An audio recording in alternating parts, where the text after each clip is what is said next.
এই আন্দোলন অন্যান্য আন্দোলনের চাইতে একটু ভিন্ন।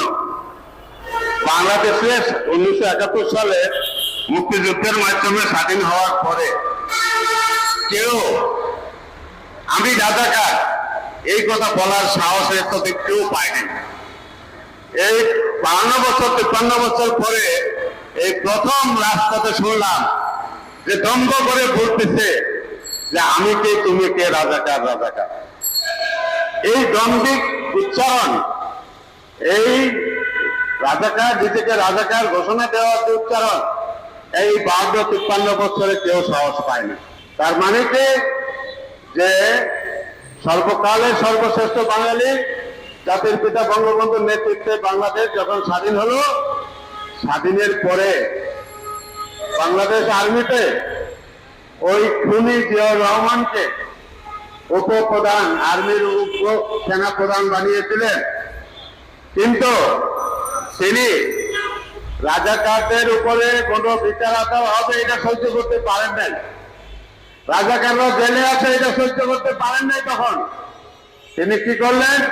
পিছনে তাকে ষড়যন্ত্র করে 15ই আগস্ট 1975 সালে বঙ্গবন্ধুকে সপরিবারে হত্যা করে তারপরে ক্ষমতা দখল করলেন।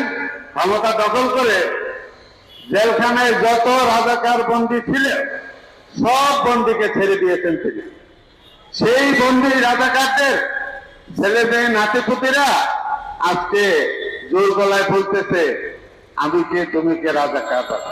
তারাই আজকে রাজাকার, নিজেদেরকে রাজাকার বলা সাহস করে, অন্য কেউ বলতে পারে না।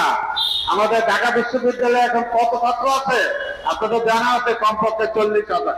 40,000 ছাত্রের মধ্যে কতজন নিজেকে রাজাকার বলে স্লোগান দিয়েছে? 1,000ও না, 1,000-1,500 বেশি স্লোগান দেয়। বাকিরা কিন্তু নিজেদেরকে রাজাকার মনে করে না। ওই যে জিয়াউর রহমান যাদেরকে ছেড়ে দিয়ে গেছিল সেই রাজাকারের সন্তানেরাই আজকে তাদের সন্তানের নাতিপুতিরাই আজকে বলতেছে, গর্ব করে বলতেছে তারা রাজাকার। এটা অকল্পনীয়, অকল্পনীয়। এই অবস্থানগুলি ক্ষতিগ্রস্ত হয়েছে, সেই প্রতিষ্ঠানগুলি নিয়ে আপনারা অনেক বক্তৃতা দিয়েছেন। আমি এটুকু বলতে চাই যে এই প্রতিষ্ঠানগুলির দায়িত্বে যারা ছিলেন তারা কি করেছেন? তাদের মধ্যে কয়জন মারা গেছেন?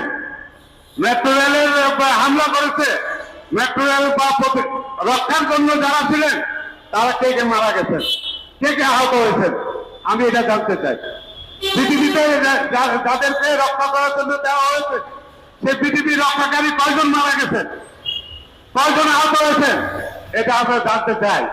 সেতু ভবনের রক্ষায় যারা দায়িত্বে ছিলেন তারা কয়জন মারা গেছেন, আহত হয়েছেন, এটা আমরা জানতে চাই।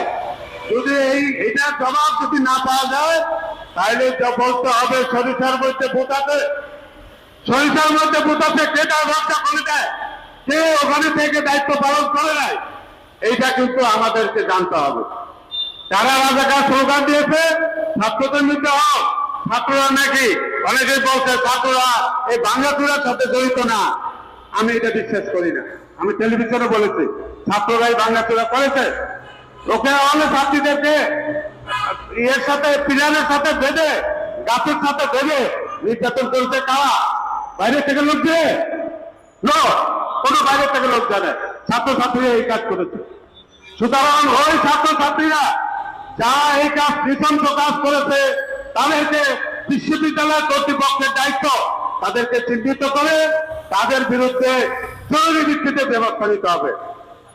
আমরা অতীতে অনেক অন্যায় দেখেছি, এবারের পরিকল্পনা অত্যন্ত সুদূর প্রসারী। অনেক আগে থেকে এই পরিকল্পনা করা হয়েছিল যে এরকম ভাবে এইটা করা হবে। এটা একদিনের পরিকল্পনায় শুধুমাত্র শেখ হাসিনা যেসব প্রতিষ্ঠান বাড়িয়েছে শুধু সেইগুলিতেই হামলা করবে, এই পরিকল্পনা একদিনে হইতে পারে না।